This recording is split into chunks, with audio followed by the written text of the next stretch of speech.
નમસ્તે. કોટક મ્યુચ્યુઅલ ફંડથી તમને ખૂબ ખૂબ શુભકામનાઓ. વર્ષ 2022 આપના માટે હેપી અને હેલ્ધી નીવડે એવી અમારી શુભકામનાઓ. અમે કોટક મેન્યુફેક્ચર ઇન ઇન્ડિયા ફંડનો NFO લઈને આવી રહ્યા છીએ. આ NFO 1 ફેબ્રુઆરીથી 15મી ફેબ્રુઆરી સુધી ચાલશે. 1980માં ભારત અને ચાઇના બંને એકબીજાની બરોબર હતા. પર કેપિટા GDP અને GDP લગભગ સરખું હતું. આજે ચાઇના આપણા કરતાં 5 ગણું આગળ છે. ચાઇના મેન્યુફેક્ચરર ટુ ધી વર્લ્ડના નામે આજે ઓળખાય છે. ભારત મેન્યુફેક્ચરિંગ ક્ષેત્રમાં 1 કે 2 અપવાદ સિવાય કંઈ બહુ સારું કામ નથી કરી શક્યું. હા, સર્વિસીસ ક્ષેત્રમાં આપણે ઘણું નામ કમાવ્યું છે. આપણા IT એન્જિનિયર્સ, BPO એમ્પ્લોઈઝ એના ડંકા આજે દુનિયામાં વાગે છે.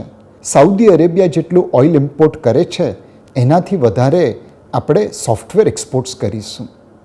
પણ સર્વિસીસ ક્ષેત્રમાં આપણે જેટલું કામ કર્યું એટલું મેન્યુફેક્ચરિંગ ક્ષેત્રમાં નથી થયું. હા, 1-2 અપવાદ છે. ઓટોમોબિલ્સ જુઓ, ફાર્મસી જુઓ, એમાં ભારતે મેન્યુફેક્ચરિંગ ક્ષેત્રમાં પણ ઘણું સારું કામ કર્યું છે. હવે ધીરે ધીરે મેન્યુફેક્ચરિંગ ક્ષેત્રમાં બદલાવ આવી રહ્યો છે અને હું એ બદલાવનો એક કિસ્સો તમારી સમક્ષ લાવી રહ્યો છું. સન 2014માં ભારત દુનિયાનું સેકન્ડ લાર્જેસ્ટ મોબાઈલ હેન્ડસેટ્સનું કન્ઝ્યુમર હતું. પણ આપણે ત્યાં મોબાઈલ હેન્ડસેટ્સ બહુ ઓછા બનતા. FY 2015માં આપણે $8 બિલિયન મોબાઈલ હેન્ડસેટ ઇમ્પોર્ટ કરેલા. ભારતનું ટોટલ મોબાઈલ ફોનનું પ્રોડક્શન 19,000 કરોડની આસપાસ હતું. સરકારે એના પછી ઘણા કદમ ઉઠાવ્યા. 100% FDI, automatic approval, single window clearance. એની સાથે સાથે phased manufacturing programme, electronic clusters અને ઇમ્પોર્ટ પ્રોટેક્શન બી આપવામાં આવ્યું. અને ફાઇનલી ટેક્સ કટ અને પ્રોડક્શન લિંક ઇન્સેન્ટિવ દ્વારા પ્રોત્સાહન આપવામાં આવ્યું. એનો ફાયદો એ થયો કે 2015માં 19,000 કરોડનું મોબાઈલ ફોનનું જે મેન્યુફેક્ચરિંગ વેલ્યુ હતી એ 2021માં લગભગ 2,20,000 કરોડ રૂપિયા સુધી પહોંચી જશે. જે બદલાવ આપણે મોબાઈલ હેન્ડસેટ્સમાં જોયો એ જ બીજા ઘણા બધા મેન્યુફેક્ચરિંગ ક્ષેત્રમાં થશે એવું અમારું અનુમાન છે. આજે મેન્યુફેક્ચર ઇન ઇન્ડિયા થીમને પ્રોત્સાહન મળવા માટે 5 પરિબળો મહત્ત્વપૂર્ણ છે. પહેલું પરિબળ છે ચાઇના +1. છેલ્લા 2 વર્ષથી દુનિયા જોઈ રહી છે કે ચાઇનાએ કોરોના વાયરસ એક્સપોર્ટ કર્યું છે, ભારતે વેક્સિન એક્સપોર્ટ કરી છે. કર ભલા તો હો ભલા ક્યારેક આપણા માટે પણ સાચું પડશે.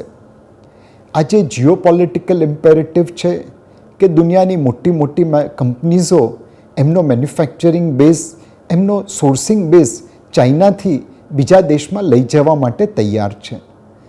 ઘણા બધા દેશો દુનિયાના એ દોડમાં છે, ભારત પણ એમાં છે. એ બધા દેશની જે ડોમેસ્ટિક માર્કેટ છે એના કરતાં વધારે વિશાળ માર્કેટ ભારતની છે. અમને લાગે છે કે ભારતમાં ઘણી બધી કંપનીઝ દુનિયાની દેશની આવશે અને ગ્લોબલ સપ્લાય ચેઇન મેનેજમેન્ટમાં પાર્ટિસિપન્ટ થઈ જશે. આપણો રૂપિયો ચાઇનીઝ યુઆનની સામે છેલ્લા 2 વર્ષમાં લગભગ 16% નબળો પડ્યો છે. એનો ફાયદો પણ આપણી એક્સપોર્ટ્સમાં મળવો જોઈએ.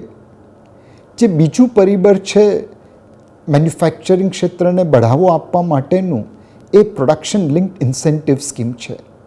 મેં પહેલાં સમજાવ્યું કે કેવી રીતે PLI સ્કીમે મોબાઈલ હેન્ડસેટ્સનું પ્રોડક્શન 2015માં 19,000 કરોડ હતું એ 2021માં લગભગ 2,20,000 કરોડ સુધી પહોંચાડી દીધું. PLI સ્કીમ બીજા ઘણા બધા ક્ષેત્રો માટે લોન્ચ થઈ ગઈ છે અથવા કરવામાં આવી રહી છે. Automobile, auto component, bulk trucks અને APIs, solar panel, special steel, technical fibres જેવા અનેક ક્ષેત્રમાં પ્રોડક્શન લિંક ઇન્સેન્ટિવ સ્કીમ દ્વારા આપણે દેશ વિદેશની કંપનીઓને ભારતમાં ફેક્ટરી ખોલવા માટે આમંત્રણ આપી રહ્યા છીએ. એક અનુમાન છે કે 2025 પછી PLI સ્કીમ રિલેટેડ સેક્ટર્સ ભારતના જીડીપીમાં 1% વધારો કરી આપશે. લગભગ 1.5 લાખ કરોડ રૂપિયાનું રોકાણ થશે આવનારા 5 વર્ષોમાં, અને એ રોકાણ દ્વારા 1 કરોડથી વધારે મેન્યુફેક્ચરિંગ જોબ્સ અને 3 કરોડથી વધારે ઇનડાયરેક્ટ જોબ્સ ઊભા થશે. જે ત્રીજું પરિબળ છે એ છે કે આપણી કોર્પોરેટ ઇન્ડિયાની બેલેન્સ શીટ સારી થઈ રહી છે. સન 2020માં નિફ્ટી 50 કંપનીઝનો પ્રોફિટ 3.5 લાખ કરોડ હતો. 2023માં એ લગભગ બમણો થઈ અને 7 લાખ કરોડની આસપાસ પહોંચશે. આ પૈસાનો ઉપયોગ મોટાભાગની કંપનીએ પોતાનું ડેટ ચૂકવવામાં કર્યો છે. 2015માં ડેટ ઇક્વિટી રેશિયો લગભગ 100% હતો. 2022માં એ 60%ની આસપાસ આવી જશે એવું લાગે છે. કંપનીઝની બેલેન્સ શીટમાં કેશ છે. વ્યાજની માર્કેટમાં કંઈ વધારે રિટર્ન મળતું નથી. PLI સ્કીમની તહત ચાઇના +1ની તહત ઘણી બધી ઓપોર્ચ્યુનિટીઝ છે. અમને લાગે છે કે આ બધી કંપનીઝ હવે રોકાણની તકો ખોજશે અને નિવેશ કરશે. Steel sector, sugar sector, cement sector, આમાં કંપનીઝો ઓલરેડી નિવેશ ચાલુ કરી રહ્યા છે. જે ચોથું પરિબળ છે મેન્યુફેક્ચરિંગ ક્ષેત્રને બઢાવો આપવા માટેનું, એ છે housing, real estate and construction.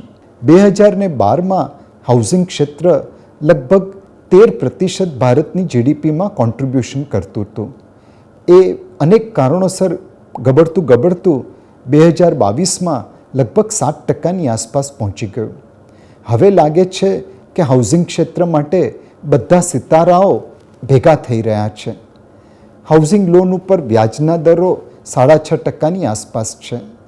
છેલ્લા 5 વર્ષથી હાઉસ પ્રાઇસીસ કોન્સ્ટન્ટ રહી છે, એટલે અફોર્ડેબિલિટી વધી છે. વર્ક ફ્રોમ હોમમાં દરેકને મોટું ઘર જોઈએ છે. રેરાને કારણે ડેવલપર અને કન્ઝ્યુમર બંને કોમન ઇન્ટરેસ્ટ ધરાવતા થઈ ગયા છે. સરકાર સ્ટેમ્પ ડ્યુટી કન્સેશન આપીને પણ હાઉસિંગ ક્ષેત્રની ડિમાન્ડ વધારવા માટે કોશિશ કરી રહી છે. આ બધું જોતાં અમને લાગે છે કે હાઉસિંગ ક્ષેત્રમાં અહીંથી ગ્રોથ આવવો જોઈએ. અને જ્યારે હાઉસિંગ ક્ષેત્રમાં ગ્રોથ આવશે તો એની સાથે સાથે ઘણા બધા સેક્ટર્સ જેમ કે construction, cement, tiles, paints, plywoods, insurance, financing, એ બધા સેક્ટરમાં પણ વૃદ્ધિ જોવા મળશે. ફાઇનલી પાંચમું પરિબળ જે આપણા મેન્યુફેક્ચરિંગ ક્ષેત્રને વૃદ્ધિ આપશે એ ક્લાઇમેટ ચેન્જનું છે. ગ્લોબલ વોર્મિંગ આપણા માથા ઉપર લટકતી તલવાર બરાબર છે. આજે આપણે અનેક પ્રયાસ કરવા પડશે કે આપણે ગ્લોબલ વોર્મિંગને રિવર્સ કરી શકીએ.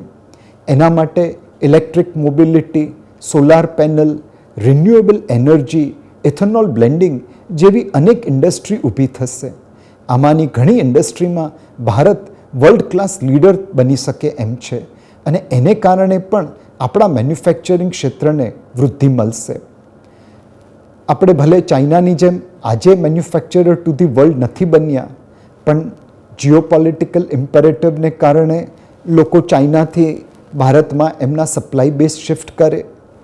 ભારતની કંપનીઝને પ્રોડક્શન લિંક્ડ ઇન્સેન્ટિવ સ્કીમ અને બીજા પ્રોત્સાહન દ્વારા મદદ મળે. આપણી ડીલિવરેજ કરેલી કોર્પોરેટ્સ હવે ઇન્વેસ્ટમેન્ટની નવી તકો શોધે.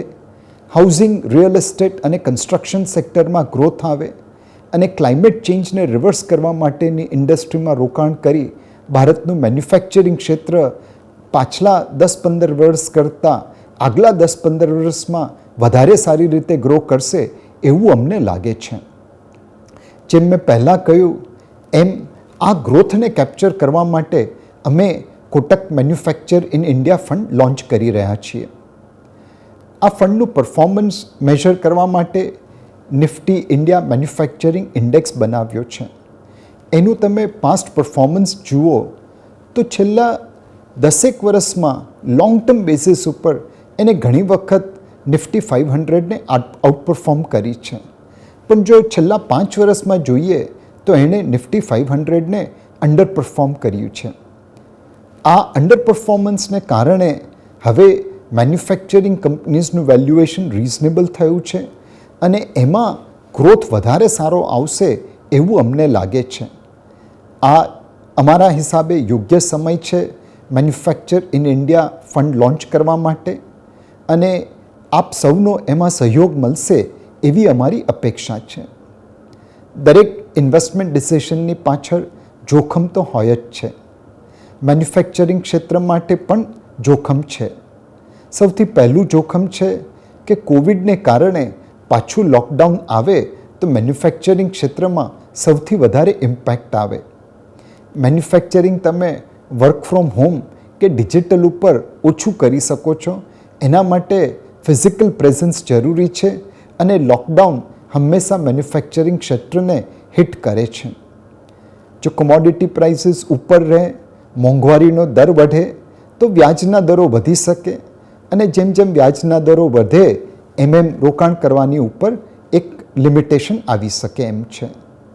આજે સરકારે સારી પોલિસી બનાવી, સારા રેગ્યુલેશન બનાવ્યા તો ઇન્વેસ્ટરો રોકાણ કરવા માટે ઉત્સાહિત છે, પ્રોત્સાહિત છે. કાલે ઉઠીને જો પોલિસી બદલાય તો ઓબ્વિયસલી એમના રોકાણ ઉપર ઇમ્પેક્ટ આવી શકે. અમારા હિસાબે આ રિસ્ક ફેક્ટર્સ મેનેજેબલ છે અને અહીંથી ભારતીય રોકાણકારો રોકાણની નવી નવી તકો શોધી અને મેન્યુફેક્ચરિંગ ક્ષેત્રમાં ઘણી બધી વૃદ્ધિ કરશે એવું અમને લાગે છે. કોટક મેન્યુફેક્ચર ઇન ઇન્ડિયા ફંડમાં આપનું રોકાણ મળશે એવી અમારી અપેક્ષાઓ છે.